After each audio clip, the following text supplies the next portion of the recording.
And I now want to bring to the stage the chairman of Intelligence Squared US. What we normally do before the debates, and we're going to do it now, is spend a couple of minutes framing this debate and why we picked it and what we're hoping for to come from the debate. So I'd like to bring to the stage now the gentleman who brought Intelligence Squared US to New York City. Let's please welcome Robert Rosenkranz. Hi, Bob. Hi, John. Hi, Bob. So we do various kinds of motions. Sometimes it's right out of the headlines, it's a policy choice. We've done repeal Obamacare or abolish the minimum wage. And then we do others that are a judgment on the state of things, like science refutes God. Tonight we're doing one of our what-if kind of hypothetical debates. It's a different shape of an argument. Tell us about what we're doing tonight. Well, of course, as I'm sure you've said, this is not a debate about immigration. It really is an experiment in a debate about pushing free market ideas to the limit. And we actually did an experiment like that a couple of years ago with a debate on the resolution, legalize a market in human organs. And it proved to be one of the most successful debates we'd ever done. Even though it's not going to happen, probably in our lifetime, the point was to explore the pros and cons and the ethical issues involved. Exactly. So tonight's debate, how radical a notion really is it to let anyone take a job anywhere? Well, it is not that radical a notion. It's a notion that's been applied for decades in the European Union. And the result has been very good for people who employ migrant labor. It's been very good for the people who use their services and the customers. It has not been so good for people who have to compete. And in Britain, they call this the Polish plumber problem. And when you look at this motion language, let anyone take a job anywhere, how literally do you think that we should expect the debaters to be arguing anyone, anywhere? Well, the motion language is pretty extreme, I must admit, and not terribly nuanced. But a motion that said, let more people take more jobs in more places would hardly have been a good debate. But I would expect... Everybody would be against that, right? I would expect, though, that we're going to hear tonight ideas about how to take the free market further in the context of labor markets. So, for example, it would hardly be that radical to have a treaty between the United States and the EU and Canada providing for free market of labor in those areas. But I think we're going to learn a lot tonight about the various aspects of a complicated topic. All right, thanks, Bob, very much. And I would like to now invite our debaters to the stage. Thanks, Thank Bob. you, John. Thanks.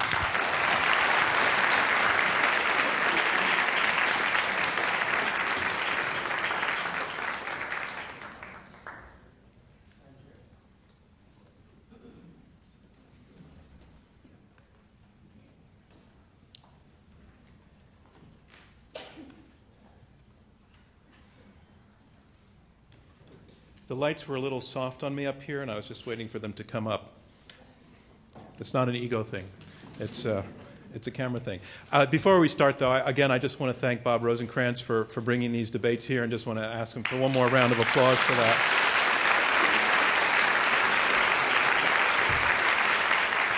One of the often overlooked assumptions about life in these United States is that built into that word united, that we're all part of the same polity, and that we have the right within our borders to go anywhere we want in pursuit of a job. You're from North Dakota. There is nothing in the law to stop you from going to get a job in North Carolina. And Europe has taken that idea a lot further with one shared open market for 24+ countries, so that a chip maker in Dublin or an insurance company in Sofia can hire the best people affordable from Finland to France or from Estonia to Austria. So what is the lesson, or more to the point for us, what if the U.S. set out to make deals, partnership deals with other open labor markets? Say the U.S. does a deal with Europe, the U.S. and Canada, or the U.S. and India, or the U.S. and China. When the barriers to labor fall, who would gain and who would lose?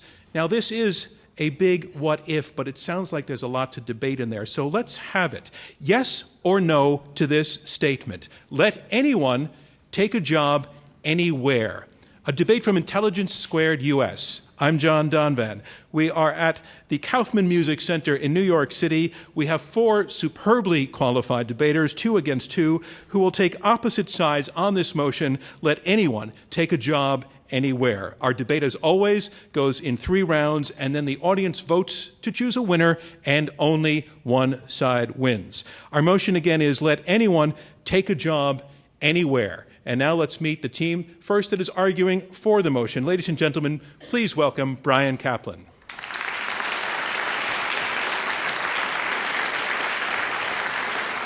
And Bryan, you are a professor of economics at George Mason University. You are a well-known proponent of open borders. You wrote a book called The Myth of the Rational Voter, in which you puzzled over the question of why democracies so often make bad policy choices. You list price controls and protectionism and other populist policies that you say most economists would never vote for. So we're just wondering tonight, we have 400 people in the audience. If these were all economists in front of you, would your side have the advantage tonight? Probably a slight advantage. Economists are definitely much more pro-immigration than most Americans, but the economists also don't like to be extreme. I'm an exception. All right, thank you. Thank you, Bryan Caplan, ladies and gentlemen. And Bryan, your partner is? Vivek Wadhwa, god of Twitter. Ladies and gentlemen, let's welcome Vivek Wadhwa. Vivek, you are also arguing for this motion, let anyone take a job anywhere. You are you are Vice President of Research and Innovation at Singularity University. You're a fellow at Stanford Law School. Before joining academia, you actually started 2 software companies.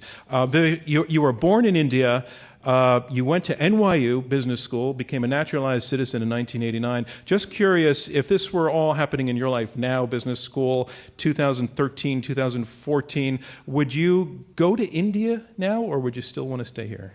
John, I wouldn't have had a choice. I couldn't get a visa. We've closed the doors. We've locked the borders. We're turning away brilliant people because of our flawed immigration policies. So I would have had to leave. Well, you're here now. Ladies and gentlemen, let's welcome Vivek Wadhwa. Our motion is let anyone take a job anywhere. And now let's meet the team that is arguing against this motion. First, ladies and gentlemen, let's welcome Kathleen Newland. Kathleen, you are co-founder of the Migration Policy Institute. You study migration, development, refugee protection. You have advised the UN High Commissioner on Refugees and the International Labor Organization. And part of what inspired you to go into this field is something that you did at a very young age. You were 16 years old, and you were an exchange student where? I went to Calcutta at the age of 16. Very brave parents. It is an experience that utterly changed my life. And that's how you ended up, in a way, here. Ladies and gentlemen, let's welcome Kathleen Newland. And Kathleen, your partner is? Ron Unz. Ladies and gentlemen, Ron Unz. Ron, you have one of those very, very disparate resumes that Intelligence Squared loves. You're a physicist by training, but then you were founder and chairman of Wall Street Analytics, which is a financial services software company. Then you ran for governor of California. Then you were publisher of The American Conservative. You've been described, quote unquote, as a nerdy guy who lives and breathes policy and politics. And I hope you know that in the Intelligence Squared universe, that makes you a sex symbol. Well, I guess we'll find out when the vote takes place. Ladies and gentlemen, our debaters.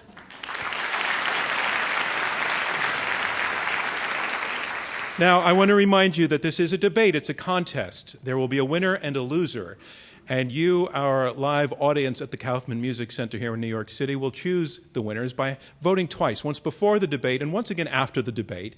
And the team whose numbers have moved the most in terms of your support for their side of the motion in percentage point terms will be declared our winner. So let's go to our preliminary vote. You go to those keypads at your seat and look at numbers 1, 2, and 3. You can ignore the other ones.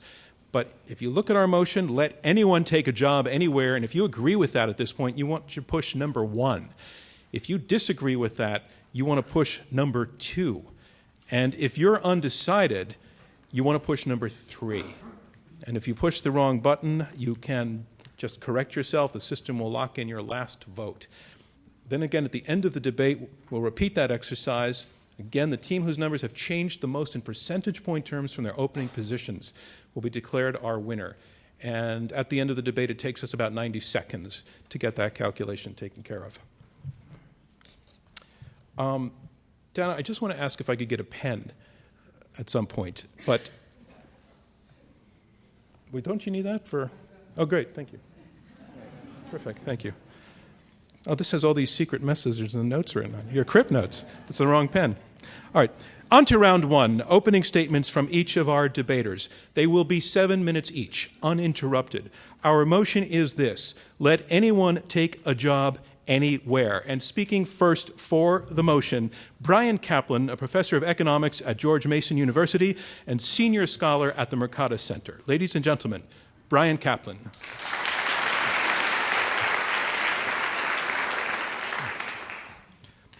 Let anyone take a job anywhere. Given current policy, it does sound radical. But notice, the resolution does not say, let anyone become a citizen anywhere. The resolution does not say, let anyone collect government benefits anywhere.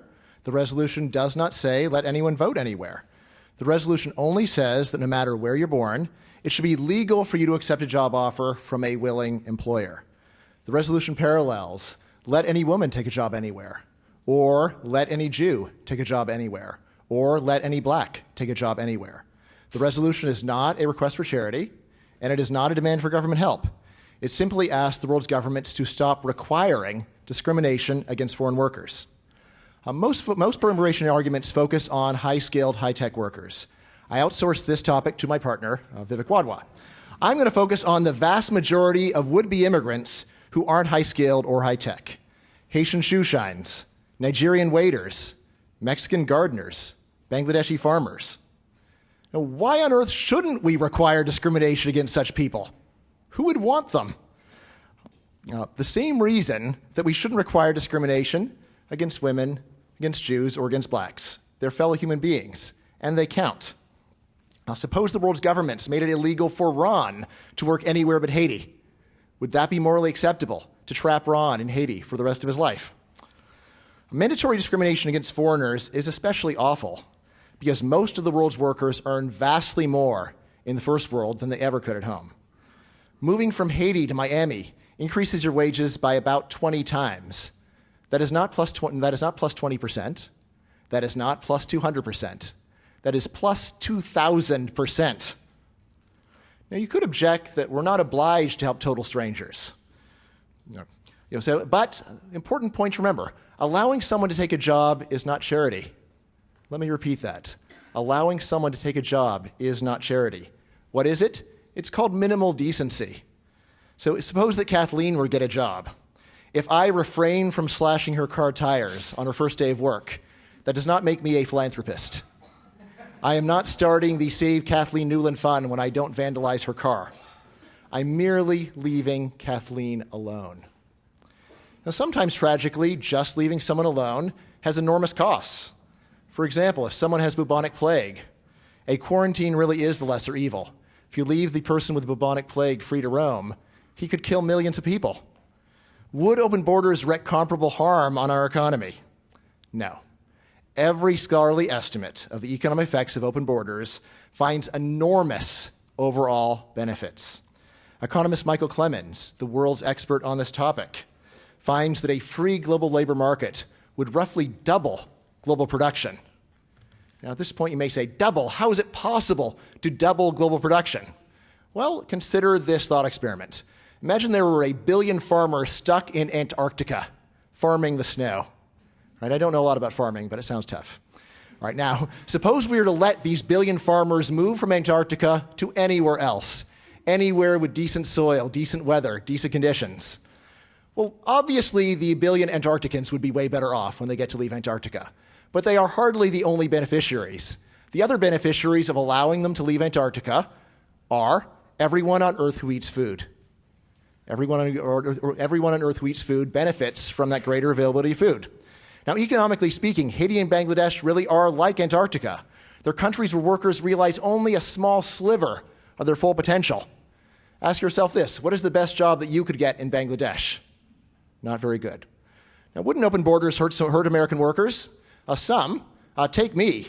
I'm a native-born college professor. Thanks to a massive immigration loophole, virtually any PhD in the world can legally compete with me in the U.S. labor market. As a result, about half of all U.S. research professors are foreign-born. This has slashed my wages and my career prospects. Right now, there's probably an immigrant sitting at Harvard in the office that is supposed to be mine. Now, is my sad story a good argument for immigration restrictions? Sure, it's a great argument. Wait, no, it's a terrible argument. Professorial immigration is bad for me, but it's good for consumers of education. If you're glad that you didn't pay even more for your college education, thank an immigrant. The same goes for every occupation. Immigration of waiters is bad for native-born waiters, but it's good for diners. Immigration of gardeners is bad for native-born gardeners, but it's good for homeowners. So how on earth could we ever judge the overall effect? There is a very simple answer. Keep both eyes firmly on production. Keep both eyes firmly on production. When global production doubles, your standard of living is very likely to rise. This is not trickle-down economics. It is Niagara Falls economics. Now, what about the endless non-economic complaints about immigration? I'm sure we'll get into an enormous number as we go on. So I will just give you a general rule for how I respond to all of them. Here's the rule. For any complaint you have, there is a cheaper and more humane remedy than mandatory discrimination against foreigners. Immigrants abuse the welfare state? Let them work, but not collect benefits. Immigrants damage the environment? Let them work, but tax their pollution. Immigrants vote the wrong way? Let them work, but not vote. Immigrants hurt low-skilled Americans? Let them work, but charge immigrants an admission fee or a surtax. Use those funds to compensate native workers who lose out. If you think these remedies are unfair, they are certainly less unfair than turning honest workers into criminals just because they were born in the wrong country.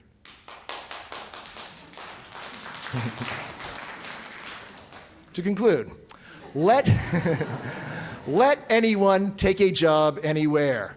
It is the right way to treat your fellow human beings. It will transform the world for the better, and it will cost us less than nothing. Thank you. Thank you, Brian Kaplan.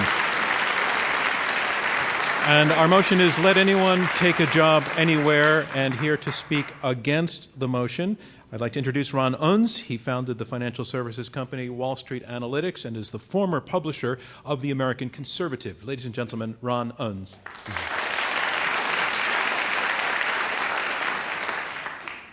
I'll admit, when I was first approached with this topic, the resolution being let anyone take a job anywhere, I thought the idea was so crazy it would be very hard to get anybody lined up on the other side, but obviously we found a couple of intelligent people to do that. Let's think a little bit about what this means. Now, I'm laboring under a disadvantage in this debate because not only am I not a trained economist, I've never even taken a class in economics. I've never even opened an economics textbook. I personally don't claim to really understand of most economics. I'm not convinced everybody else understands economics that well either.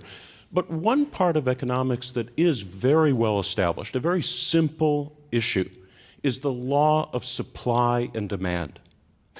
Think of what production means. The two main factors in production are labor and capital. Together, those factors produce everything we have in our society. Allowing an unlimited number of additional workers from everywhere in the world to come here and take jobs would massively, massively increase the supply of labor. The result would be tremendously disadvantaging labor at the expense of capital. In effect, ordinary workers, ordinary citizens, people basically who work for a living, would be tremendously economically disadvantaged by the fact that they would be competing against 1 billion, 2 billion, 3 billion, an unlimited supply of additional foreign workers who would take the job for whatever wage they could.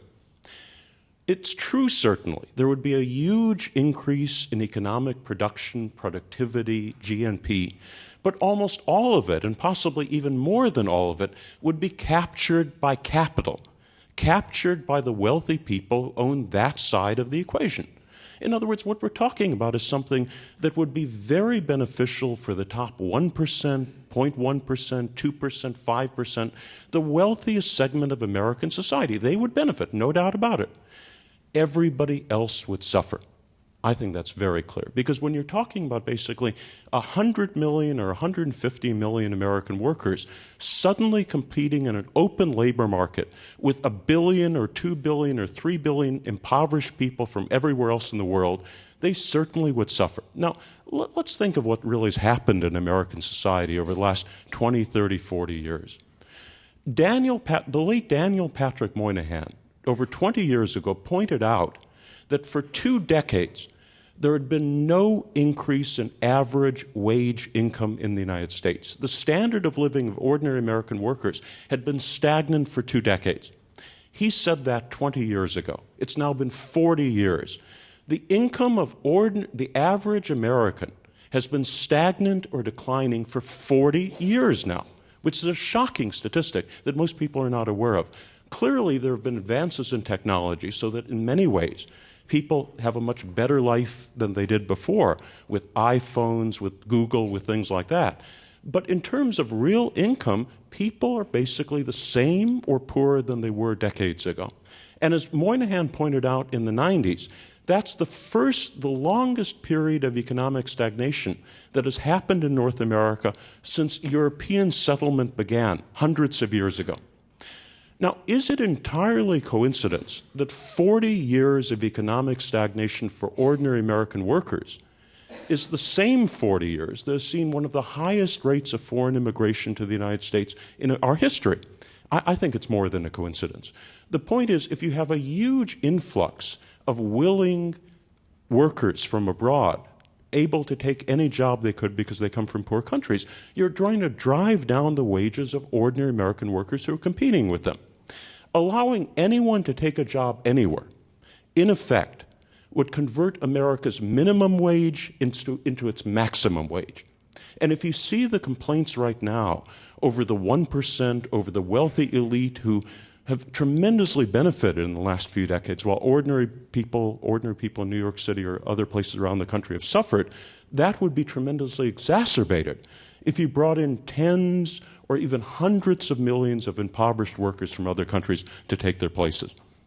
Now, the point is, when you're talking about the results of economic stagnation in the United States that has now gone on for 40 years for ordinary workers, the end result at some point may be severe political backlash. And that sort of thing is inevitable. The reason America, in its history, largely avoided the disastrous political results of many European countries is that every decade, Americans were wealthier and better off than they were before. That's no longer true today, and it's no longer been true for 40 years now. Allowing an unlimited number of impoverished foreign workers to come to the United States would obviously make that situation incredibly much worse, and the result would be an economic disaster.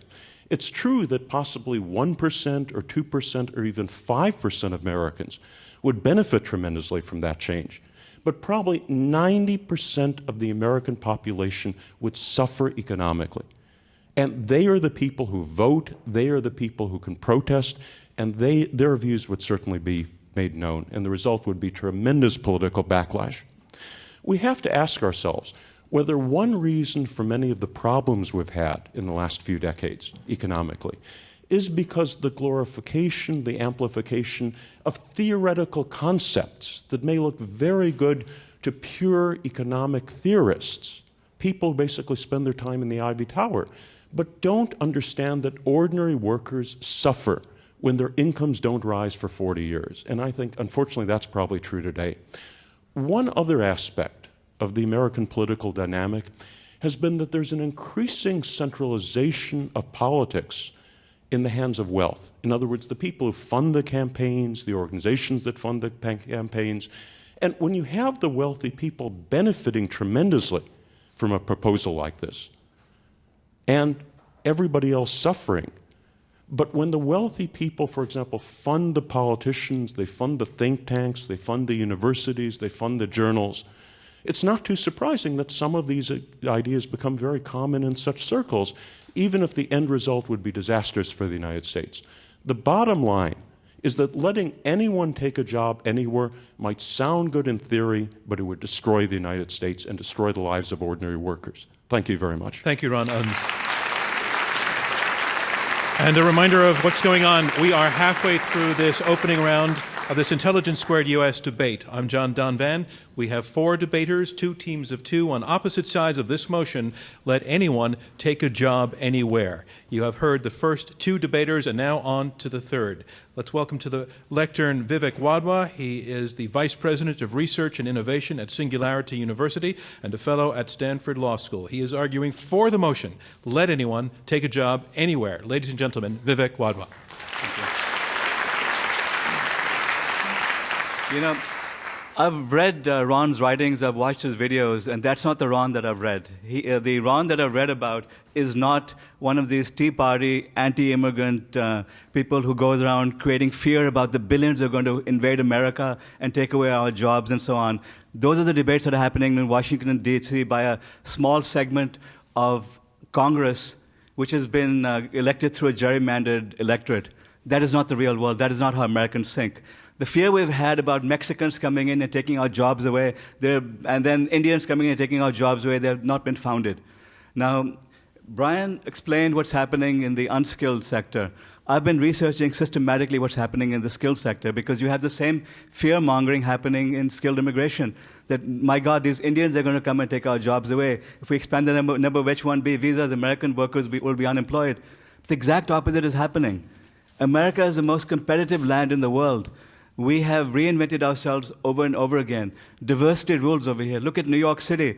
It is diverse as could possibly be. The economy is thriving. People are doing much better. Look at the benefits we've seen from technology. All of these advances that Ron talked about, our iPhones, our Googles. The fact is the world is connected right now. We have more knowledge than we've ever had. Knowledge has become free. It used to be that if you needed to get information about your health, you had to go to your doctor. And that's it. Now you just Google and download apps, and you have medical information readily at your fingertips. That happened because of technology. And do you know who's been building these technologies? Immigrants. 52% of the startups in Silicon Valley during the most innovative period in recent economic history were founded by immigrants. People like me, people like this audience. People who came here because they saw opportunity, they were highly educated, and they decided to bring their knowledge and their intelligence with them over here and make America a competitive place. This is what's made this land what it is. In every generation, there were people like, I mean, this is not Ron. I mean, like I said, I've heard his lectures, I've seen his writings. This is not, I don't believe what he just said over here. But in every generation, there have been people who said that if we let these Irish in, if we let these Poles in, if we let these Jews in, if we let these people in, our jobs will go away. And guess what happened?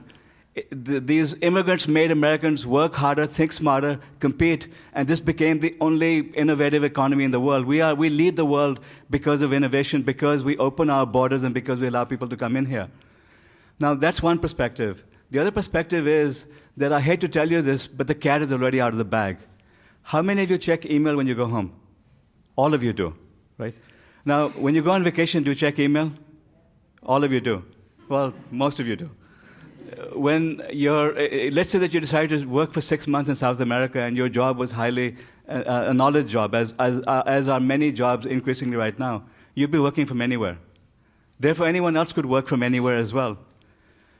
You know, this is getting a little bit off topic, but the point I wanted to make was that already we are in a borderless economy when it comes to knowledge. We're in a knowledge economy. Knowledge jobs can be done anywhere. Boeing has engineers working in 4 or 5 different countries at the same time designing aircraft systems, as do most companies. If any of you work for large corporations, I'm sure you've had meetings with people in all corners of the world. You're working together because of what technology has made possible. We're already in a borderless economy. I live it. I have a job at Duke University, yet I live in Silicon Valley. My dean over there allows me to work from anywhere I want to work. I also work for Stanford. I also work for Singularity University. I also have a role at Emory University. I'm able to be at many different places because I can go over the internet and now teach lectures. I can do research. I can do the things I needed to do. One of the things I've been researching is the role of women in innovation, or the lack of women in innovation, the fact that they're left out of the innovation economy. It's something I feel very passionate about. I did a research project. I had a team lead in Washington, D.C. I had other researchers in New York City. We needed a website. We got it built at Stanford, and we needed a video. We got it done in Estonia. I wanted to crowd create a book. I put the word out that I'm looking for people to help me with social media. I had 300 women all over the world sign up to be my ambassadors. I wanted to now crowd edit the book. I had 500 women all over the world telling their stories. I could do within 6 weeks the research that would have taken me years and years to do by using the power of the web, by using the power of technology, and by letting people work from anywhere. This is the new world when I crowd created a book on innovation. This one would have been inconceivable even 5 years ago. So you talk about the damage that open borders are doing. I'm sorry, it's happening right now. The topic we're talking about is let the jobs be anywhere. No one said let the migration be anywhere. No one said that 1 billion Mexicans have to come to the USA and take our jobs away. Because we have the unskilled jobs, which Brian will talk more about, and we've got the skilled jobs. The skilled jobs is what most of us in this room do. They can be done anywhere because we're knowledge workers. And we're in a knowledge economy. We're now connected to the internet. Anything can be done anywhere, and it's happening. Over the last 5 years, we have not seen a decrease in productivity. We've seen an increase in productivity. I'm more capable right now. I'm more connected right now. I go on Twitter and I tweet, I need some information, and I have hundreds of people all over the world now doing my research for me and providing me back what I need. That's the power of connectivity, the web. That's the world we're in right now. We have a free flow of information. We have open borders right now on the internet. That didn't cause our productivity to decrease, or our jobs to go away, or the catastrophe that my opponents are saying. It caused me to be more productive. It causes you to be more productive. It causes you to be smarter. Your children right now have access to the world's knowledge. They just get on their iPads or their iPhones, and they're connected to everyone else via social media, via Twitter. They're able to go to websites. They're able to gain knowledge from everywhere. They're able to hire tutors in New Delhi, or get video production done in Estonia like I did. This is the new world we live in. It's all open. And it's not falling apart. We're moving up the ramp. This is the most productive, most innovative period in human history when the world will come together and start solving problems. There's not going to be a mass migration to America because just as we've seen from Mexico, the numbers have actually dropped. As the economy of Mexico rises, there's less incentive for them to come over here. If they can do knowledge work for us where they are and contribute to our intellect and our knowledge, they will do that. They don't want to be here. They love being where they are. No one is fleeing to America because they want to. They do it because they have to. So let's uplift the whole world. Let's make the world a smaller place, and everyone wins. It's a better world. It's a better economy, and we solve major problems. Thank you, Vivek Wadhwa. Our motion is let anyone take a job anywhere, and here to offer her opening statement against this motion, Kathleen Newland. She is co-founder and trustee of the Migration Policy Institute, where she directs policy programs on migrants, migration and development, and refugee protection. Ladies and gentlemen, welcome please Kathleen Newland.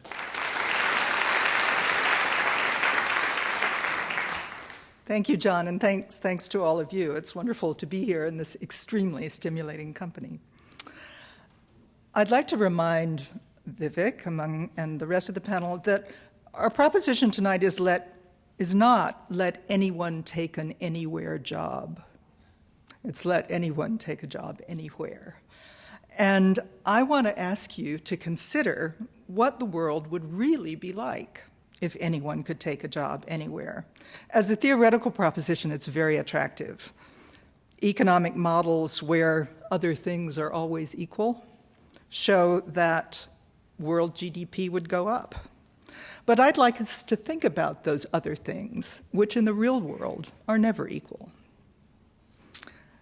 As John Donvan and Mr. Rosenkranz said, this is not a debate about immigration. I think immigration is a very good thing for the United States, and almost always it's a very good thing for immigrants. And most of the time, it's even a good thing for the countries that people are leaving as they send back remittances and transmit knowledge and sometimes create companies and jobs in their home countries. But for a debate that's really not, this debate is really not about immigration. It's about how our societies are organized. Do you think that we should expect our government to try to manage the numbers and the kinds of people who join our societies. I don't mean micromanage. I just mean setting a fair and reasonable framework for the labor market in which both immigrants who come here and people who are born here compete. We shouldn't outsource that very important function of deciding how our societies are organized to employers. That's not to demonize employers. They're the engines of our economies, but it's not their job to pursue the public good, to pursue the best organization for the largest number of people who live in any given country. Labor markets are social institutions as well as economic institutions, and they have geography, despite the fact that many jobs are mobile. Not all jobs are mobile, and especially the jobs that are done by less skilled people in today's world are not mobile. Those jobs in the service sector, the gardeners, the food service workers, the child care and elder care workers. Those jobs have geography, and we need immigrants to come and fill them. But we need to set a framework in which that's an orderly process, in which it is, as much as possible, a legal process. We need to open channels so that the people we need to come and do those jobs can do them legally. But it doesn't mean anyone can take a job anywhere. Why? Well, as I mentioned, labor markets are social institutions. They're the main channel in our society through which income is distributed. And we have a choice of whether we want to live in a low-income, low-productivity society with a vastly larger labor market, or whether we want to live in a society where people earn higher incomes and have higher productivity, and where we import and export, and including through the web, the services that can be done more cheaply elsewhere. Having anyone do a job anywhere, having high levels of immigration to fulfill that vision, carries a lot of externalities with it. I don't think most people would want to live in a society where immigrants can't have their families join them over long periods of time. We don't want to live in a society where we don't educate the children of immigrants, we don't provide health care to immigrants, we don't provide adequate shelter or allow people the means to acquire adequate shelter. So there are costs associated with immigration. Not that those costs aren't worth it. I believe they are. But we have to face the fact that building adequate infrastructure, supplying adequate public services takes some planning, takes some funding, takes some upfront costs. And that's a good reason to regulate the intake to our labor markets. I think there's also a question about values in here. I've mentioned some of them already about what kind of society we ought to live in, but it's also about who gets to decide. And I have great sympathy. I work on development issues. I work with refugees. I have great sympathy for Brian's idea that, it's a moral obligation to let people reach for the same good life that most people have in the United States, at least in relative terms, or in other developed countries. But the fact is that we live in sovereign states, and there's a good reason that we do. In 1648, the system was set up to end centuries of religious wars, to end external interference in the societies, in organized societies. And although we've evolved from the sovereignty of kings to popular sovereignty, I think there's still a question of who gets to decide. And I don't believe it's practical to decide for the entire world that we will have the same standard of living. We live in a real world in which immigrants, in which workers are not just units of production, they're members of our societies, and we have to make the kind of provision for people to live in the kind of societies that you want to live in. And that, to my mind, is a good reason to vote no against the proposition that anyone should be able to take a job anywhere. Thank you. Thank you, Kathleen Newland. And that concludes round one of this Intelligence Squared U.S. debate, where our motion is, let anyone take a job anywhere. Remember how you voted at the beginning of the debate? on this proposition. We're going to have you vote again after you've heard the arguments, and the team whose numbers have changed the most in percentage point terms, in terms of your support of this proposition, will be declared our winner.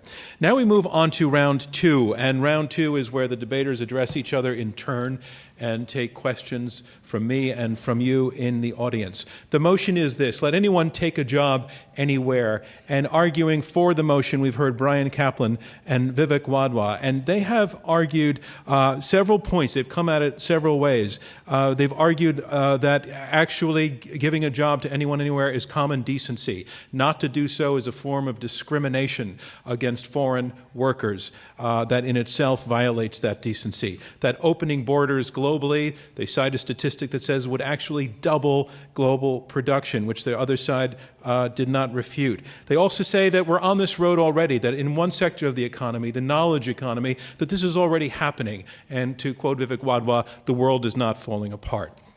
Arguing against the motion to let anyone take a job anywhere, we've heard from Kathleen Newland and Ron Unz. They have argued, while conceding the point that production would double globally, they also say that that would have terrible socially divisive effects, because who would it benefit? They argue that that increase in production would benefit almost exclusively an economic elite, that the average person, the ordinary person, would see their wages terribly depressed, to be essentially in competition with 2 billion workers around the world.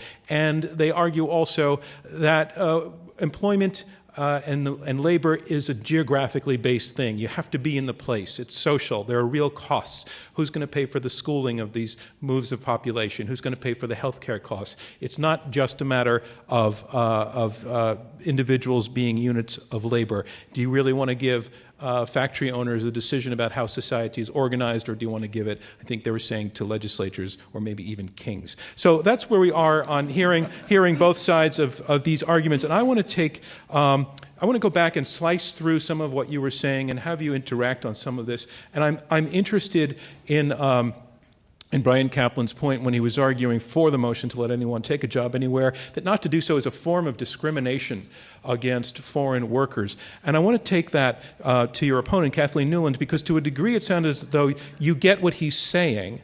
And as somebody who works with refugees, you certainly have sympathy for foreign workers. You have an affinity, obviously. But why is it not the kind of discrimination that Brian Kaplan was talking about? Well, I think, our governments are obliged to discriminate in our favor. That's part of the responsibility of government. That's part of the reason we have governments, to keep external forces from attacking us. That's why we have a national defense. And we have national labor market policies because we want to establish a certain level of living in this country. We don't want people to be paid $2 a day for their work in this country. We don't want we don't want workers' rights to be flouted at will. So we have rules, we have regulations, and we exert some control over who and what kind of people can come. Let's hear Brian Kaplan's response. I'm just trying to imagine Kathleen going to Haiti and telling them, look, we need to keep you out because if we let you in, we'd have to give you free health care.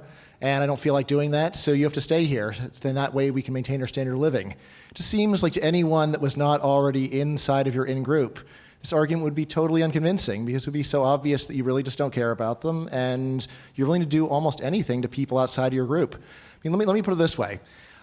When parents are judging a sporting event, they take extra effort to not show favoritism to their kids. Why? Because because favoritism is in their hearts. What I'm saying is we need to be equally careful to not show favoritism of this kind to our fellow citizens. We need to make sure that we are treating people from other countries fairly. And this is not what we are doing. You know, the solution is something that Ron has advocated, which is having a minimum wage. He's advocated $12 to $15. Let's say we did that. We would now lock out the billions that they're worried about. Oh, I agree entirely. In other words, if we had a very large rise in the minimum wage, maybe to $12 an hour, that by itself would alleviate a lot of the problems associated with immigration. Because, in a sense, if you have a situation where American workers can't be paid less than, say, $12 an hour, then even a huge amount of foreign competition would ensure that ordinary American workers had a reasonable standard of living and maintained it. So the problem is the minimum wage, allowing people to come in for working for $2 an hour. We didn't say that, nowhere in this resolution are we talking about bringing in people at 50 cents an hour, $2 an hour. We're talking about if an employer wants to hire them, if I want to hire someone in Chile and have them work for me, they should be allowed to work for me. But you can have Vivek, limits. They should be allowed to anybody work can for work you anywhere here, for a minimum wage? Well, why not? Well, you But I mean, can't have, seriously, no one's saying that you have unlimited open borders, anyone can do anything. You have laws, you have customs, you have processes, and you have regulations. So have good regulations. But that that's not blocks the it problem. out. The current minimum wage is too low. In other words, right now, if you have a janitor earning $9 or $10 or $11 an hour, and if he's suddenly put in competition with 2 billion workers around the world who are willing to work for anything, his wage would immediately go down to the minimum wage. In other words, all American workers would see their wages drop to the absolute minimum, labor unions would be destroyed, and the country would be impoverished. I mean, if we had a much higher minimum wage, that problem would not be the so case. let's- Wait, have a Vivek, minimum one wage. second. I want to just hear if the point that was just made, that in fact it would have a terribly depressing effect to be in competition with 2 billion workers, sounds reasonable. I want to hear from Brian Kaplan. Do you think that that's accurate? No. So here's the important thing. While it's true, Well, you're going to tell us why? absolutely. Good. So if they're really only one kind of labor, then Ron's story is right. You let in a ton of people and wages go down. However, Ron didn't get to the empirical part of economics, which is a really important part. Here's the thing. There are many different kinds of labor. There are high-skilled labor, mid-skilled labor, low-skilled labor. You can go and read the most respected critic of immigration in the entire economics profession, George Borjas. And all that he'll tell you is that immigration has been bad for high school dropouts. Everyone else, he says, there have been gains. When you consider the effect of immigration, it's not going to be an effect upon all workers. It's going to be an effect upon a narrow segment of workers who I said you could take care of them by having taxes or admission fees for low-skilled workers. Or minimum wages. Yes. Vivek, Ron's minimum wage idea is terrible, and Ron can tell you why. The whole point of Ron's minimum wage proposal is to keep out low-skilled workers. He says it explicitly. I encourage you to read his piece. His goal is to make sure that anyone who is not worth $12 an hour, namely most of the people on Earth, are locked in their countries where they're earning $1 a day. I think it'd be far better if they could come here Can and I disown my partner? Vivek, hold off, because I want to hear from the other side. Kathleen Newman. I think we see what happens in this kind of competition among low-skilled laborers every day in international labor markets, where recruitment is handled by recruitment agents who arbitrage the difference between what people are willing to work for and what they're paid, even at relatively low levels. If you have a Filipino worker going to the Gulf, for example, a worker will pay $3,000, a third of his or her annual income, to get that job. So even if you have regulations, even if you have a minimum wage, you'll have people so eager to maybe not earn 20 times, maybe earn 5 times what they earn. Ron, that you will have. I don't think you agree with that. And why do I think you have. No, let Ron. Sure. Again, it depends what... Thank you, Vivek. Ron Unz. It's a matter of specific. In other words, it depends what minimum wage we're talking about. The minimum wage right now in the United States is very low. It's much lower in real terms than it was 40 years ago when the country was much more prosperous. If the minimum wage were higher, that would simply ensure that there were a floor below which ordinary Americans could not fall. Under those circumstances, that restriction on the labor market means that even if there are a billion foreigners willing to take a job at any wages, you still have a situation where no American worker can be paid less than $12 an hour, which is enough to ensure a reasonable standard of living for ordinary American workers. Wait, Vivek, one second. I want to move off the minimum wage. We did a great minimum wage debate a few months back, and I'm not saying that that's not relevant, because it obviously is, but I don't want us to just talk about that. I want to go a little bit to the point that Vivek was making, that as you pointed out, it's already happening in the knowledge industry, that design is happening on single projects that are shared around the world. And you said, and the world is not falling apart over that. But I want to take that argument to the other side. Let's just look at the higher end of this for a time being, and then Vivek, I'll let you respond to their response to your argument. But the argument being, it's kind of working out already at the higher end globally. That, literally the engineers who are designing for General Motors or Intel don't have to be in the United States, but they're certainly having an impact, I would think, on wages in the United States, or are they? Let's take Kathleen Newland. Anyone who has an electrical engineering degree from a good university can take a job anywhere.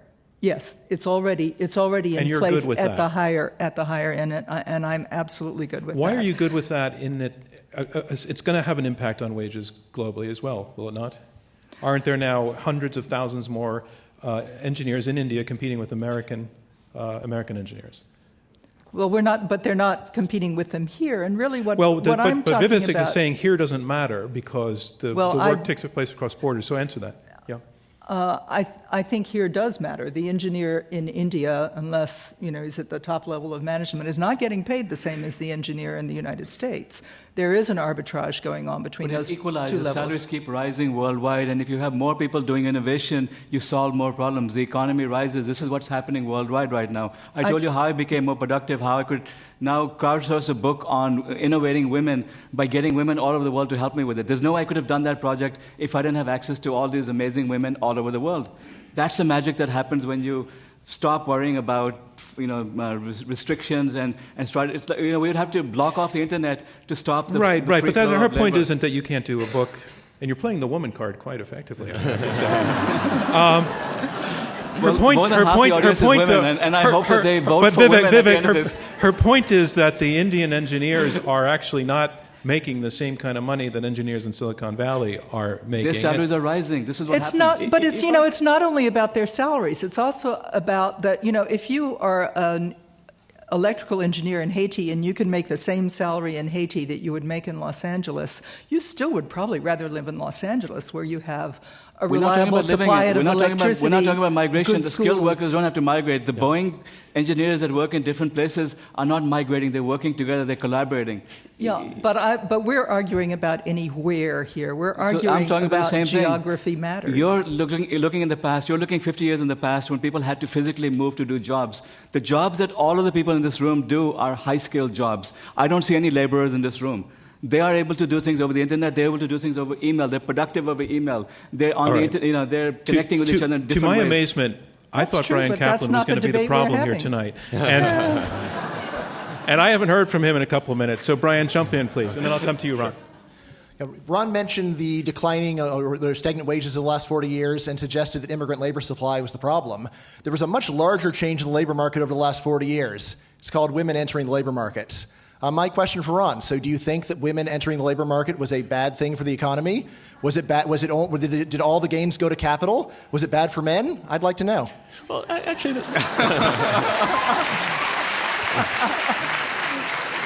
That's not why wages have declined. That's an interesting point. But I mean, when you look Whoa, not but interesting point, but change the subject. I actually want to hear that. Let me respond. That's a pretty good Let me question. respond. The sort of wage sectors that have seen sharp declines are not necessarily the ones where there's been large entrance of women. So I tend to doubt that the entrance of a large number of women in the labor force is really the main factor involved. It's a complicated issue, obviously. Yeah, it's very But complicated. the bottom line is that incomes have declined, and it's simply due to job competition. Now, getting back, though, to the point that there was a lot of discussion about regarding the internet, I think it's absolutely true that it's impossible to prevent jobs from migrating over the internet. Technologically, you can't stop that type of economic competition from overseas workers. I think it's also true that the wages and benefits of the sort of workers in America who are electrical engineers or software developers has been negatively impacted by foreign job competition over the internet. I think it's absolutely true. But those workers are among the best paid in the United States, so the negative impact on them has been relatively mild in terms of society. In other words, electrical engineers right now are very well paid, but if not for the internet, if not for Indian job competition, they would even be much better paid. But they're not the people I think we have to worry about. We have to worry about the ordinary workers in the United States, the working class, which is like 60, 70, 80% of society. They are the ones whose jobs cannot be sent over the internet. And to exacerbate that problem by having physical job competition as well as internet job competition would, I think, make things much, much worse for that group. Vivek Wadhwa, do you concede that point? I can say that, but do. we agreed the solution seriously, to the I mean- unskilled labor is have a minimum wage, have some regulations so that people can't be abused. Just like we have environmental regulations, we have other. So fix those regulation problems, and now let people work wherever. If an employer thinks that this Mexican gardener is more qualified to this job than someone else they can hire locally, let them do it. Why should we try to stop? It becomes a much less severe problem if you have something like a much higher minimum wage. So let's fix regulations, but All right. let's now concede the fact. We're back on minimum wage, and Okay, and sure. let me. We said that we want to play with some hypotheticals in this debate. We cited the European Union as not a hypothetical. They're doing it. What if the United States, hypothetically, partnered with the European Union? We joined them or they joined us, but essentially the rules that now let an Irishman work in Bulgaria would let him also work here, and an American work anywhere in Europe. What would be your response to that, Kathleen Newland? Curiously, the immigration rate between European countries is about the same as the worldwide rate. And Europe has invested enormously before they admitted Spain to the European, as it then was, the European Economic Community. Before they admitted Greece, they invested enormously in these countries, and they have put strict requirements on the newer entrants like Bulgaria and Romania, so that they've created a much more level playing field. Now, if you have a bigger labor market is a more efficient labor market. Absolutely no question about it. And if you fuse countries that are at pretty similar levels of income and infrastructure and human rights standards, then you probably won't have that much movement between them. That's been the case in Europe. We have an agreement with Canada. There's not that much movement between the US and Canada. But if you had an agreement between Europe and Morocco, or you had an agreement between the US and Guatemala, you would have a lot more movement. And I think that is where social and political and infrastructural problems arise if there isn't some control you're exerted over that saying, process. yes, it could work, but you've got to pick your partners carefully. You've got to pick your partners carefully, or you've just got to plan and do it slowly and consciously. So it sounds like we're agreeing. Wait, so Vivek, for the motion. I mean, Vivek, isn't that great? sorry? It Not sounds like we're anyone agreeing. We anywhere. won already. So Anywhere. Well, Brian Kaplan, what about that? Yep. Any movement towards more open immigration is good for me. But I will say the most gains come from immigration from poor countries. Those are where the gaps in earnings are largest. Those are the people whose productivity is at only a tiny fraction of what they could accomplish if you just let them go to another country. Letting an engineer move from one country to another gives you a small gain in production. Letting an unskilled worker move gives you an enormous increase because they're stuck in countries where they really just can't use their skills in more than a trivial way. So you don't agree with the pick your partner carefully theory? I would agree. No, I would take any partner. I will dance with anyone. Any country that any country that we want to open our borders to, I would open our borders to. Absolutely. we just have some regulations which prevent abuse of labor. We do things the American way. And we can now make the world a better place. We uplift the rest of humanity. Just like in Europe, you have a levelization happening, and you didn't have a mass migration of people between countries, as Kathleen just said. So the fact is the model can work. We just need to have the right regulations. But that's because the in place. leveling happened before the opening happened. Well, let's start leveling the world. Why do we Well, have? Why do we let's look- tolerate? Good idea. Let me propose. Let me propose. I'm going to come to questions right after this. So I just want to remind you: raise your hand. I'll call on you. Stand up. Wait for the microphone, please. If you forget, I'll just remind you. Tell us your name. Ask a question. Really make it terse. Make it a question. And if there's a question mark at the end of whatever you say, it works. Let's move it away from Europe. Hypothetically, the U.S. and India make a deal. Are we ready for that? Is the time ready for that? On the skilled side, it's already happening. Vivek, Like I said, the free flow of knowledge is already happening. The fact is that I get my tax returns. I have a tax accountant who really outsources the tax processes in India without telling me. It's happening. We have medical transcription happening over there. We have web development happening over there. It's already happening, and the world didn't come apart. India uplifted. India became a more strategic partner for the United States. We became more productive. It was win-win. Right. It's So all this slightly fear different about question, the though, world falling apart has not happened. But slightly different question about letting a person move for a job. Are India and the United States ripe for that? John, if we had the minimum salaries, there would not be a problem. The problem Here- happens here if you, or if there? in the United States, India can have its own minimum salaries. As long as you have minimum standards for people, you can let them do a job anywhere. The problem from the other happens side? when you can have slave labor, cheap labor, when you have Haitian salaries in the United States, then everyone loses.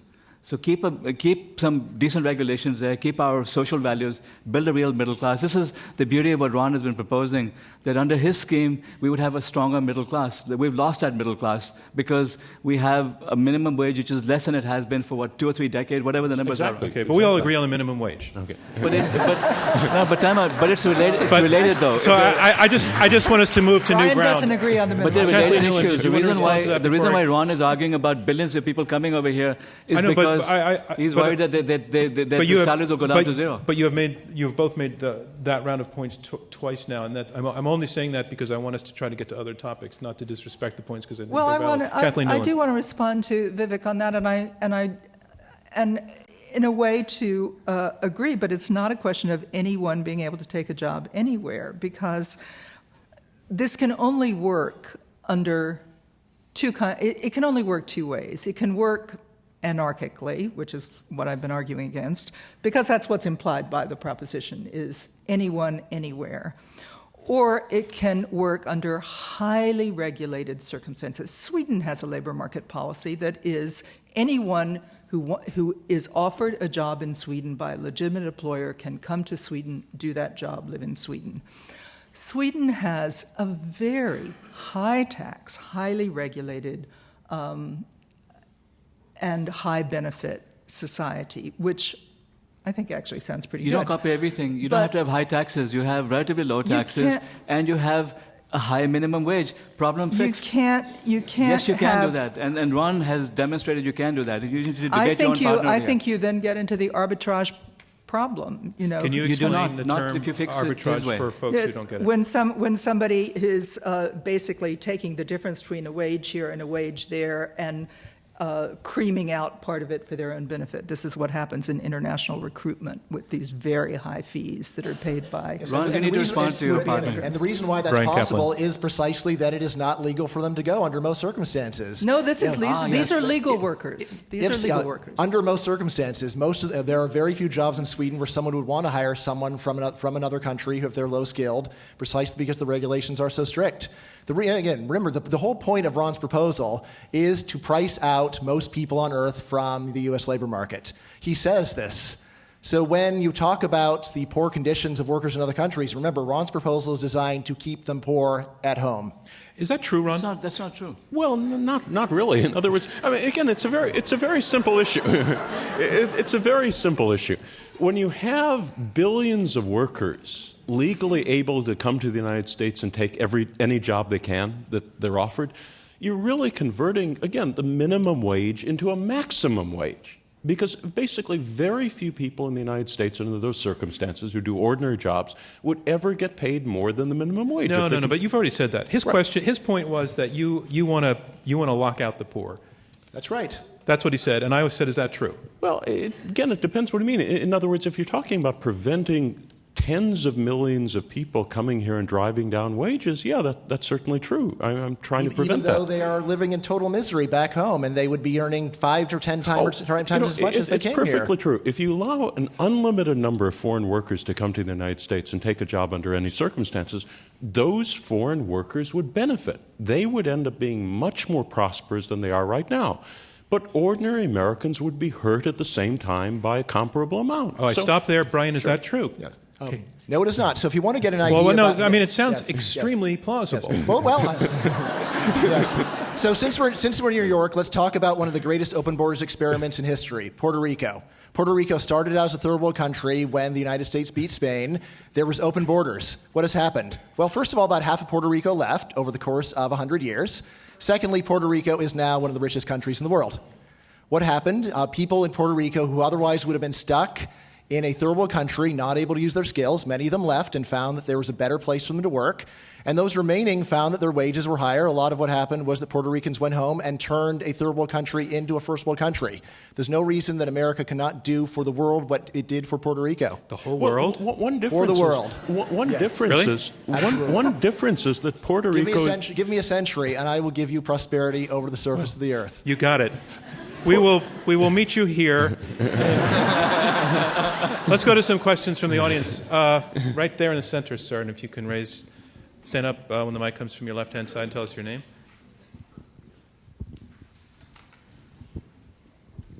Thank you. This is terrific. My name is Jerry Orstrom, and my question is for the panelists opposing the resolution.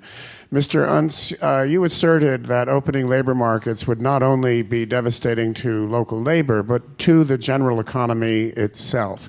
And yet, economists often advise us that economies are not so much about producers and workers, but about consumers.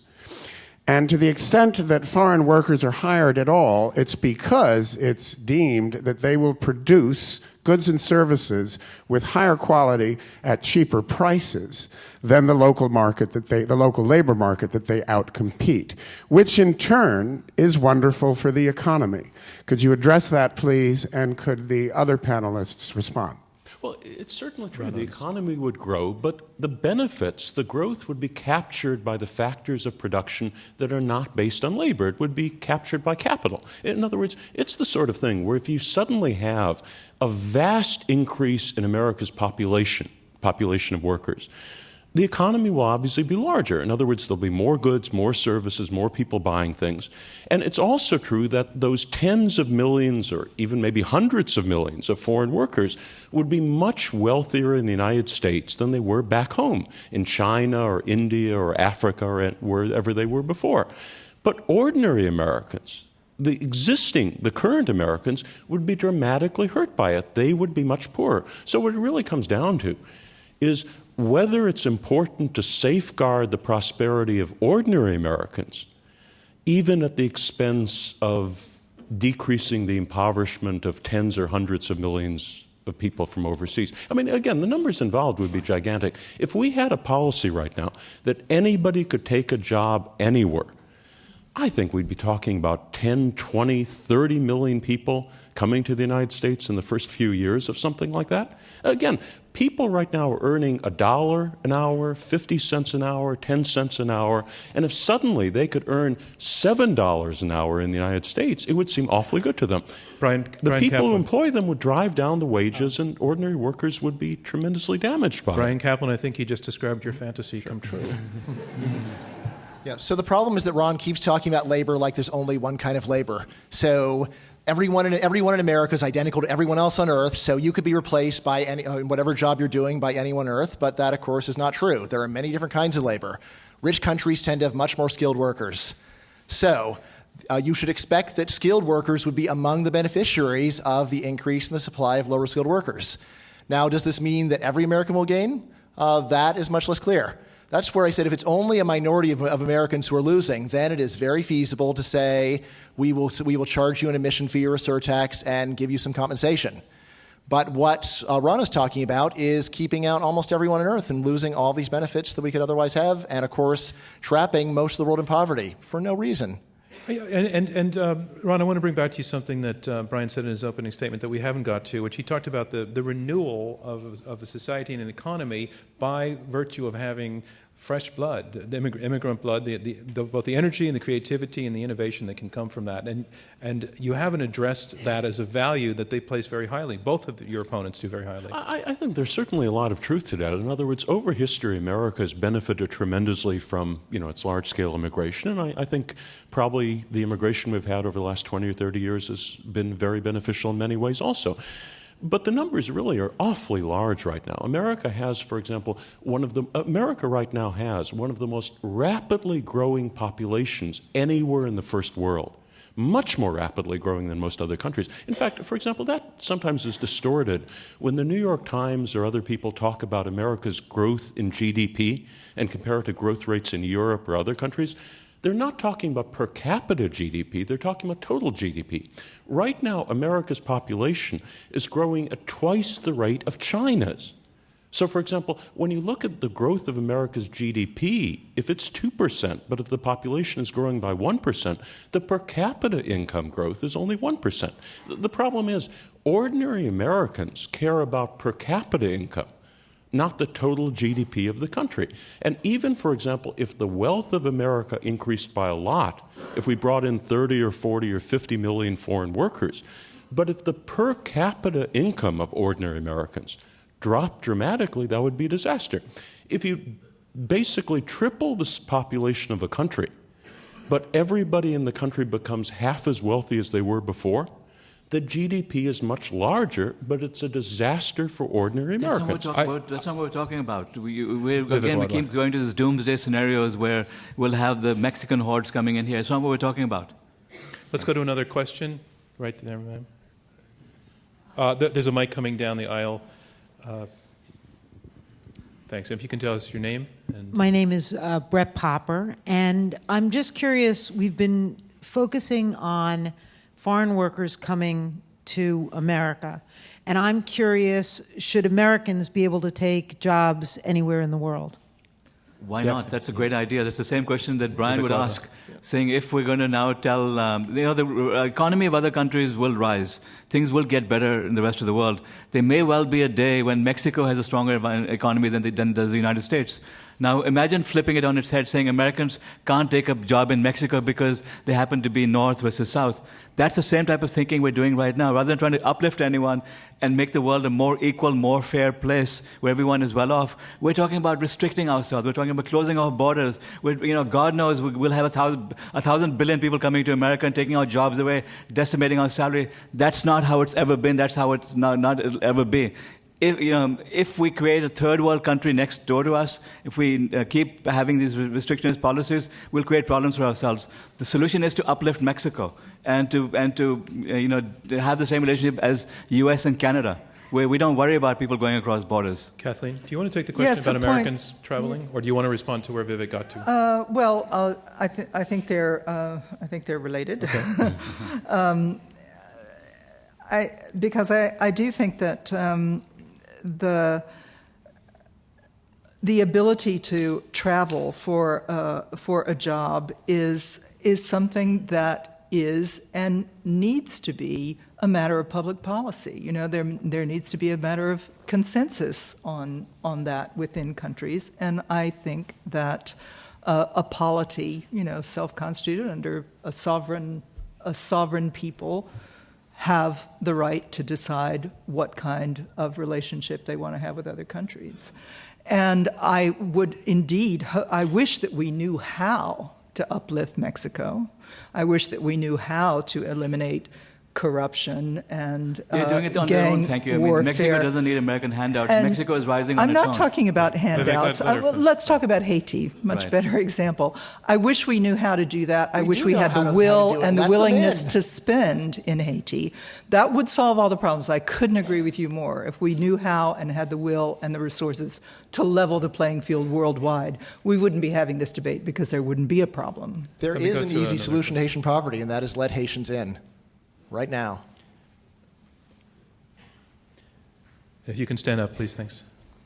I'm Gibran Sheikh. I have a question towards the people arguing for the motion. Dr. Kaplan mentioned a moral imperative, and in this country we can't provide health care for our citizens as it currently stands. Education is terribly flawed. We have, if we were to allow millions and even billions of people theoretically to come over here, wouldn't we have a moral obligation then to provide them if they were injured here, for example, or if their kids needed education? And if we're not able to address that for our own citizens, how would we be expected to do that for other people? Wouldn't it be a little bit morally egregious to Thank you for not that allow question. that? Brian Kaplan.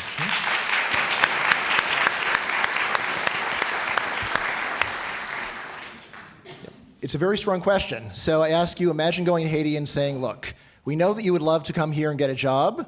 We know that there's plenty of people who want to employ you, but unfortunately, if you came, we would feel obliged to give you some other free stuff. And we don't want to give you any free stuff, so you have to stay in Haiti earning $1 a day. That is the kind of humanitarianism that America has right now. I think that is a very poor kind of humanitarianism. The Haitians would much prefer someone who would say, I'm willing to let you come and get a job. I'm not going to give you free stuff, but I'm not going to keep you away because I don't want to look at poverty. And that is really what our current system does. It creates an enormous amount of poverty, and then it keeps it away from us so we don't have to look at it. Open borders is a incredible solution to poverty, but it is true, you would have to look at poor people if they were to come in. That is the price we pay for actually greatly reducing the problem. Kathleen Newland, I think the question also went to some of what you said in your opening statement. Would you like to take that? Yeah, well, I think that, again, I don't think we want to live in a country where poverty is tolerated, and I don't think and in order not to have poverty in our midst, I think we have to have a framework whereby the immigrants that we do admit, and we admit a lot, and I'm glad of it, and I would like to see us admit more. But I don't think that we can create the kind of framework for a good society, for the kind of society we want to live in. Our immigration policy is only as good as our integration policy, and our integration policy for immigrants that makes them part of our society on equal terms is not something we can do for the whole world. Kathleen, Go ahead, Kathleen. So Kathleen, you seem like a very nice person. You've been to Calcutta. You know how horrible things there are. I find it very strange to say that it's so important that we not have to look at you, that we're going to keep you living here in horrible poverty because you might come to America and earn minimum wage. It seems crazy to me. I want to remind you that we are in the question and answer section of this Intelligence Squared U.S. debate. I'm John Donvan, your moderator. We have 4 debaters, 2 teams of 2, arguing out this motion, let anyone take a job anywhere. And tonight's debate is also being broadcast right now worldwide on our website, iq2us.org, and on fora.tv. And I want to tell you that if you're watching the live stream right now, we'd love to hear from you too. If you send us your questions on Twitter or Facebook, we're watching. And if you have a good question with the hashtag #JobsDebate, that'll get our attention, and if it's a good question, we'd love to bring it here to the lectern and to our debaters. Let's go back to some questions. Sir? Yep. Thank you. Dan Kim, I'm addressing the motion 4. Why should we replace the immigration system and the system for selecting foreign people from coming here and taking jobs and replace it with a radical, let anyone take a job in the United States? The current system, albeit its certain flaws, it is we're not isolationists. We already have a system that selects people to come into our United States and work. And as Mr. Wada said, there is already a renaissance of innovative technology throughout the world that is going on. Actually, you put your question first, and then you did your argument afterwards. Is that If you had stopped at the question, it was bingo. It's just perfect. But it's a good question. Let's go to this side. Thank you for that question. The U.S. system is broken, that it worked a long time ago. There was a time when there were no such thing as visas. There were no passports. You could easily come to the United States. And that's when the U.S. developed into the powerhouse that it is. Most recently, there have been lots of problems with the number of visas, all these restrictions.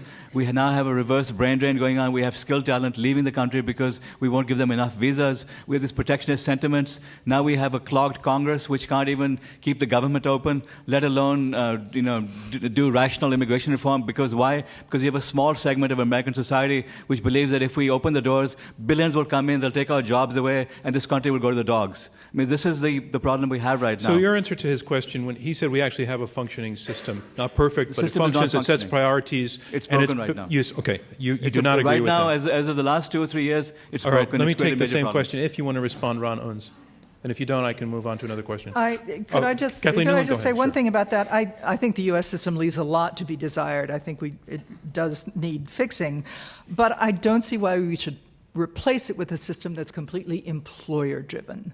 And that is, let anyone take a job anywhere means, it means that employers what are set the the terms of implications of that? immigration. When you say that essentially you're saying the flow of labor would be completely under the influence of employers, what are the implications of that?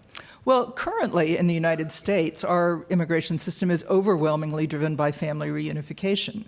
And that means that 70% of the people who get a green card, about 10% of them are refugees, about 14% are selected by employers. 14%, that's all we have now. And yet we still get the best and the brightest, a larger proportion of the best and the brightest than any other country. Now, we may not get them all, we may not get as many as we need, we may not get as many as we could, but we get a lot. They're going back now.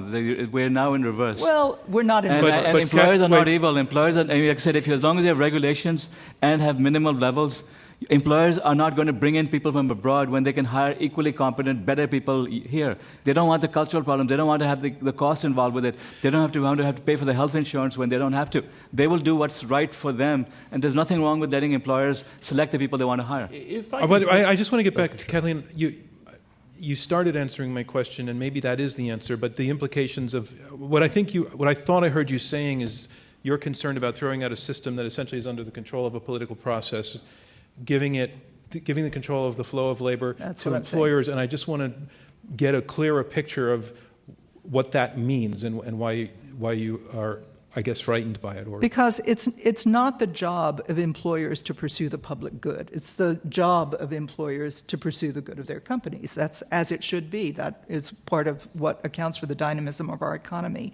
But they don't have a responsibility for the integration of immigrants. They don't have a responsibility for the families of immigrants. They don't, and when you bring people in through a family channel, and I think we probably overdo it on that, but when you bring them in, you have an integration machine that gets going there. People are coming into a community. They're coming into a family. They're coming into a social system. Okay, I think we see with clarity what you say. I've been an employer who's hired foreign workers. I hired lots of people from the UK in the 90s, from Britain. And I took responsibility for making sure that their families came here and making sure that they had health coverage, making sure that they integrated, they weren't cultural issues. But that's what employers do. Employers aren't evil. They're not going to bring in slave labor just to cut some costs. They're going to do what makes sense for them and for their companies, where integration has to happen. I suggest you go to the Central Valley in California, not just we're not talking about Central Valley. We're talking about the rest of America. Yeah. We keep coming back to farm workers. Let's not just say because of some abuse in some segments of America, we we close the doors and we start. It always comes back to this: billions are going to come in and take farm jobs away. If we have minimum wages, if we have regulations, if we now require them to provide health insurance, these things will not happen. Hi. My name is Victoria, and I have a question for... I think your mic's not turned on. Can we just double check? Hello? There it is. You said that one of your main concerns is looking at the poor and acknowledging the poor and being right. Who are you addressing? Acting the side for. The side arguing for the motion. Yeah, okay. Sorry. But it seems like there is a blind spot for the poverty that exists here now. So I'm wondering how the poverty population here would be uplifted by your plan, and also... Wait. I need a little more clarity on what you mean, and I want to make sure it relates to our motion. Well, because part of the proposal, part of the reason for letting people in is altruism, because it's wrong not to. It's wrong to say to a poor person, hey, you know what, we know you're poor and your conditions suck, but we just don't want you in because we don't feel like it. There goes the NPR broadcast. Right. So I'm wondering, what about the blind spot for the people the Americans, the poverty here? I'm going to respectfully pass on the question. Okay, but I have a second part. Okay, but I need you to get to it. If it uplifts the country, if it is a leveler for other countries, what about the brain drain? What about the effect on the other countries of with all of those talented people leaving? Okay. How does that uplift their economy? Fair question. Let's take that to Brian Kaplan. Thank you. Sure. So first thing to think about brain drain is when people complain about it, they really are asking us to do to the people of the third world what the Soviet Union did to its own citizens. It's a scary thought. However, you could say, well, it was very good for the Soviet Union to keep their smart people in. At least they didn't get to run away. But I would say, more important, the more fundamental point is that letting smart people go to other countries actually creates benefits for not only themselves, not only the world economy, but for people back home. So Kathleen mentioned remittances. And again, if you just want to get an idea about how it works, take a look at Puerto Rico. Started out as a third world country. Wait, you've done Puerto Rico. Again, just in the interest of time, I just want to give Ron Unz a chance to respond to the brain drain question. Well, I mean, that's certainly true. In other words, if we're talking about the brain drain, we're talking about relatively small numbers of highly educated, highly talented people. And that's very different than allowing anybody to take a job anywhere, where the numbers implied are from a population base in the billions rather than in the hundreds of thousands or maybe in the millions. Now, again, there are a lot of pluses and minuses with immigration flows in the United States. I think on balance it's been positive for the United States, but at reasonable levels, hundreds of thousands a year, sometimes getting up to 1 million a year.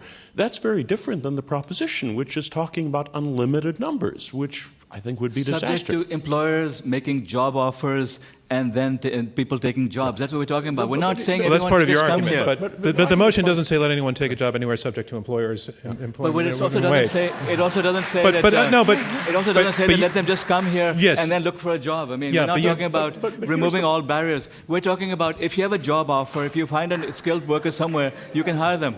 You need a mic to come through to you. Hi, my name is Tatiana and I'm an immigrant. I was born in Soviet Union. Now it's Moldova, the poorest country on the continent, I think, in Europe. Glad to have you. So,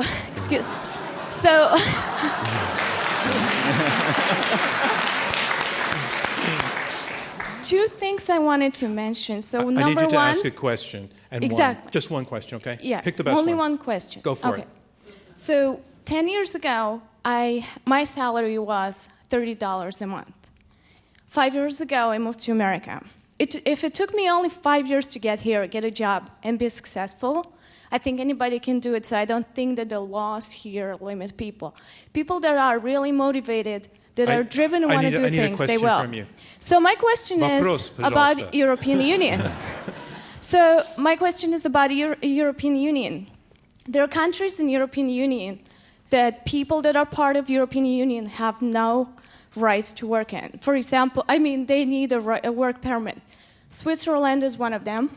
So my question to you would be, if we would take European Union as an example, I don't think that economically they have done a really good job. So I wouldn't go by their example at all. And there are Austria, Germany, Wait a minute, I have to stop you. Because you've been talking for 2 minutes, and I truly need a question. My question you can do it. is... I'm a little nervous. So my question is, if European Union... if we go by European Union platform, where would we go? Because I don't think they have been a good example so far. Can I rephrase your question this way, that is the European Union a good model for something that can work this way? That would be it? Absolutely. Okay, let's take that to the side. Thank you. I've been doing this a long time. I know how to compress. There's no shame in struggling through a question. I've done a lot of it a lot of times. I just get to edit it out of the broadcast. So I'm so glad to have a question from Moldova. I've been working there a lot in the last year. I've been there 4 times, so I want to talk to you afterwards. It's really the other way around. The United States was a model for the European Union.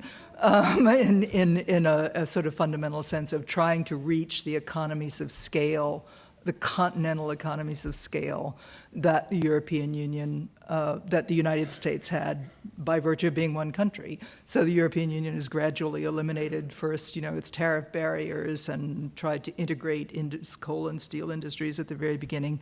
And finally, this is the last step, to integrate its labor markets. So I think they are still struggling. There have been a lot of strains, particularly with the broadening with the more shallow preparation efforts for new entrants like Croatia and Romania and Bulgaria, compared to Italy, France, and Italy and Greece and Spain. So it's not with a lot of strain, but I think they are striving to have markets more like ours rather than us looking to Europe as a model. We also have the huge advantage of having one language. Other side like to respond? No? The migration policy of the European Union has been fantastic. My only complaint is that they keep out most poor countries. Okay. All the way in the back there. and a mic will come up to you.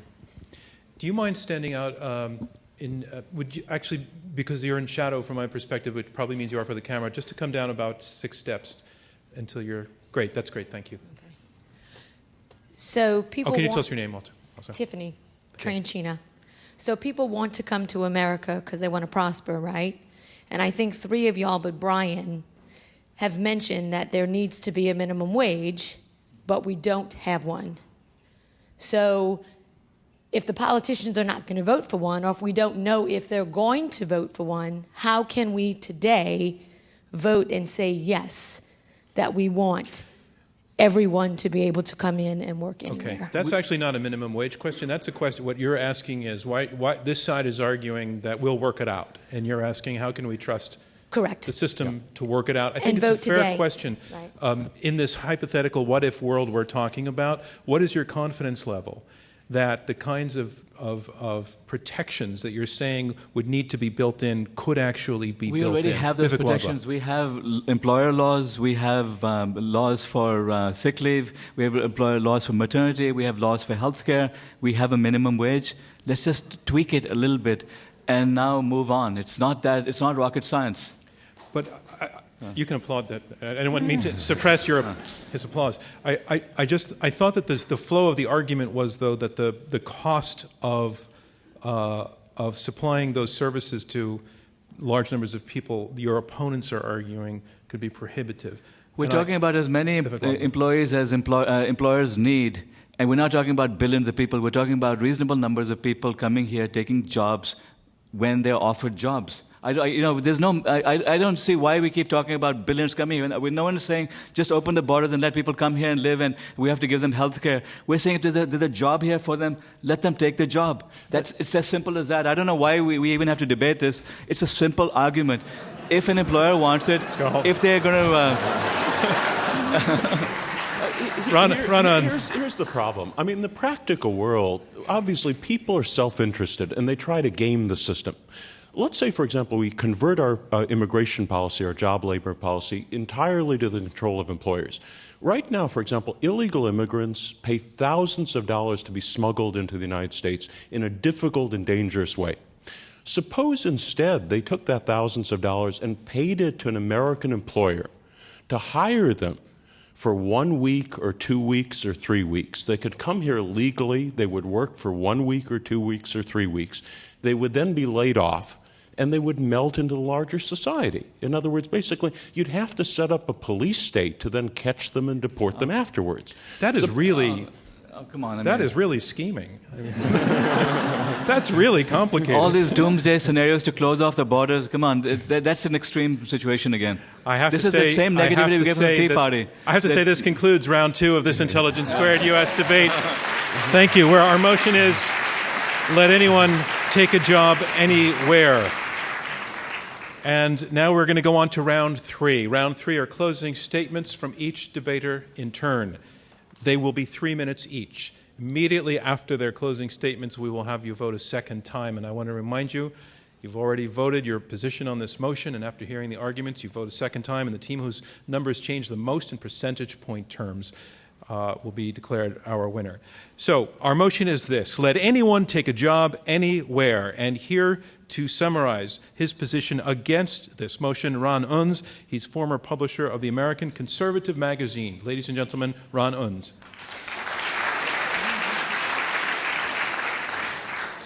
Over the last 20 or 30 or 40 years, there's been a tremendous bifurcation of American society. The wealthier have gotten much wealthier, the rest of the people have not. We've reached the point right now where the top 1% of American society, which has sometimes been in the headlines, the top 1% has as much wealth as the bottom 95%. In the last few years, since the 2008 financial crisis, virtually all of the gains in wealth and income have gone to that wealthy elite and virtually none of it to the rest of the population. Now, that's a bad situation. To make a bad situation like that much worse would be to cause the vast majority of ordinary American workers to suddenly have to compete for their jobs against everybody in the rest of the world. It would destroy their incomes.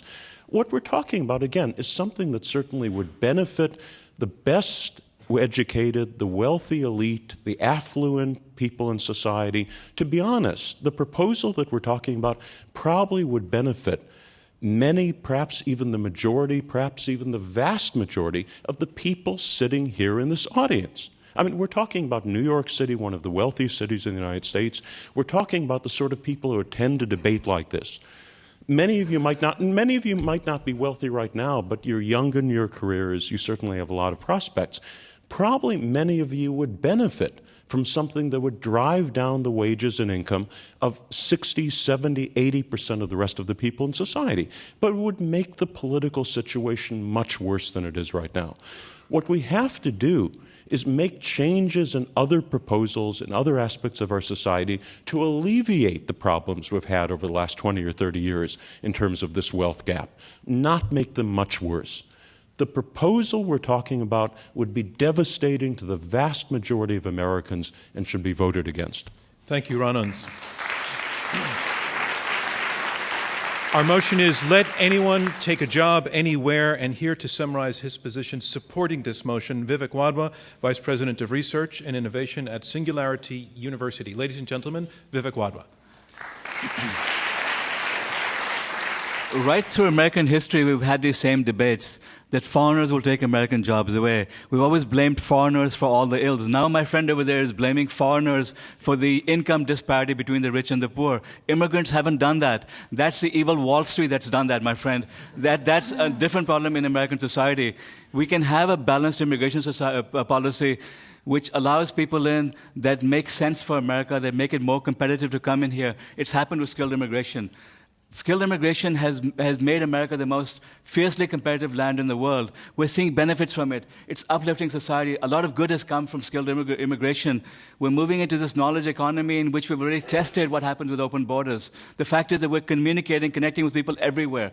Our children are now connected to children in the poorest parts of the world because of open borders, which is the internet. So closing off borders, saying that no, you can't have people taking a job, where they need to, is like closing off the internet. It doesn't make sense in this modern day era. It's good for America. It's made what is America what it is. Let's get beyond this protectionism. Let's get beyond this closed-mindedness and blaming foreigners. These billions of Mexicans are going to come in and take our jobs away. They're going to decimate our standard of living. False. They have made this country fiercely competitive. They've made this country great. Let's do more of it, not less of it. We can control wages. We can have minimum wages so that we don't have them going down to zero. We don't have fierce competition for low-skilled jobs. American employers are not evil. American employers are doing what's best for their employees and for themselves and for their investors. We can trust them to hire people that make sense for them. Let's not try to over-regulate the employer. Let's just open up so that we bring in the people that we need in this great country. Thank you, Vivek Wadhwa. Our motion is let anyone take a job anywhere, and here to close her position against this motion, Kathleen Newland, co-founder of the Migration Policy Institute. Ladies and gentlemen, Kathleen Newland. Thank you. I think in order to decide how to vote on this proposition of let anyone take a job anywhere, we need to think about what the alternatives are. And the alternative, I think, is a better managed, a more thoughtful labor market policy, a more thoughtful immigration policy. As I said before, currently only 14% of our immigration intake, the number of permanent residency permits that are granted every year, are granted to immigrants who are sponsored by an employer. So increase that. So increase our intake of skilled people, but not to the exclusion of poor. Many of the family members who come in through our dominant family stream are not wealthy people. Their children do well. They become, the bedrock of the society. And I couldn't agree more with Vivek's statement that immigration has been a tremendous benefit to America. But what we need is a thoughtful, measured, targeted immigration and labor market policy. And I think that needs to be a public policy framework that is set through public debate like this one, and where people other than only employers have a say in who comes in to be our neighbors and who and how many people constitute and reconstitute and renew American society. Thank you, Kathleen Newland. Our motion, let anyone take a job anywhere, and here to summarize his position supporting this motion, Brian Kaplan, professor of economics at George Mason University. Ladies and gentlemen, Brian Kaplan.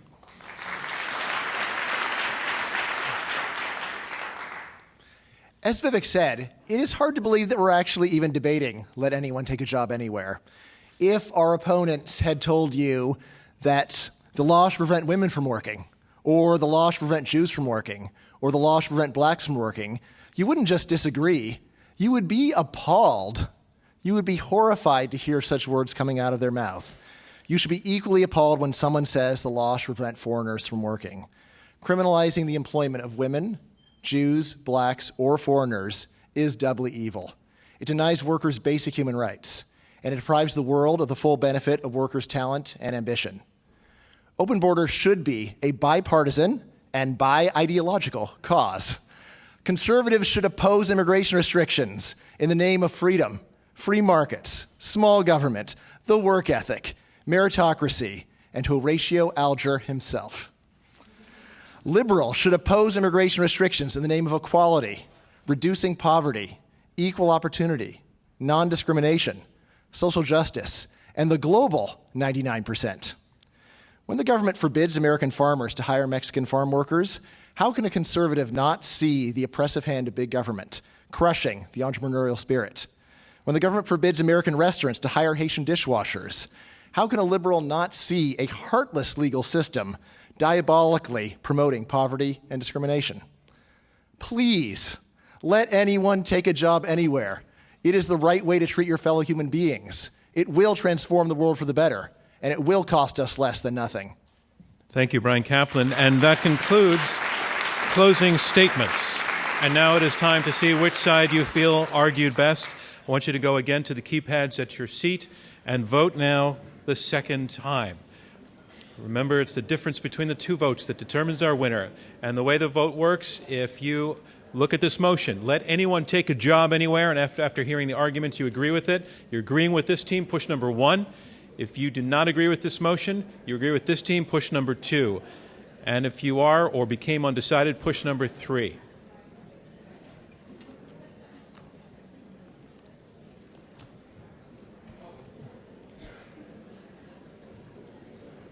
If you push the wrong key, just correct yourself. The system will register your last vote before we lock it out. All right, thank you. It looks like everybody's done. We're about 90 seconds away from having the results. The first thing I want to do is say that it's our goal at Intelligence Squared to raise the level of public discourse by bringing real argumentation and respect and robust ideas and logic and wit. And we had that tonight. These two teams were just terrific.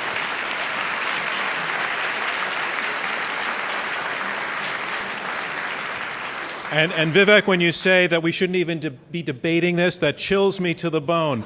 But I'm sure it was just rhetorical. I don't want to take your job away, my friend. All right. And everybody who got up and asked a question tonight, they all got through, and thank you for working with me on reshaping the questions. I appreciate that you have the nerve to get up and do that in front of everybody, so thank you to everybody who asked a question. We would love it if you tweeted about this debate. The Twitter handle again is @IQ2US. The hashtag for this debate is JobsDebate. Our next debate is in 2 weeks, a little over 2 weeks, Thursday, November 19th. The motion we'll be debating that night is the constitutional right to bear arms has outlived its usefulness. And I'm sorry, that's on November, did I say 14th? Thursday the 14th? Yes. And arguing for the motion that the constitutional right to bear arms has outlived its usefulness, Alan Dershowitz. He's the Harvard Law professor who's been called one of the nation's most distinguished defenders of individual rights, and not just by Alan Dershowitz. His partner, His partner is Sanford Levinson. He's a political scientist and a law professor and author of the book, Our Undemocratic Constitution. Against the motion, David Koppel. He's a research director at the Independence Institute and one of the foremost Second American scholars. And Eugene Volokh, who's a professor at UCLA's School of Law and founder of the Volokh Conspiracy, one of the most widely read legal blogs in the nation. On Wednesday, November 20th, we're going to be in Washington, D.C. in partnership with the McCain Institute, debating this motion, Spy on Me, I'd Rather Be Safe. Tickets for all of our remaining debates are available through our website, www.iq2us.org. And for those who can't join, of course, we've been streaming on forward.tv and on iq2us.org, and this debate will be on NPR stations across the nation. Just check your local listings, and you can hear your own applause going out to the nation. Okay, we have the results in. Remember, you have voted twice, before the debate and once again after the debate. The team whose numbers have moved the most in percentage point terms will be declared our winner. Here are the results. In the opening vote, 46% of you agreed with the motion, let anyone take a job anywhere. 21% were against the motion.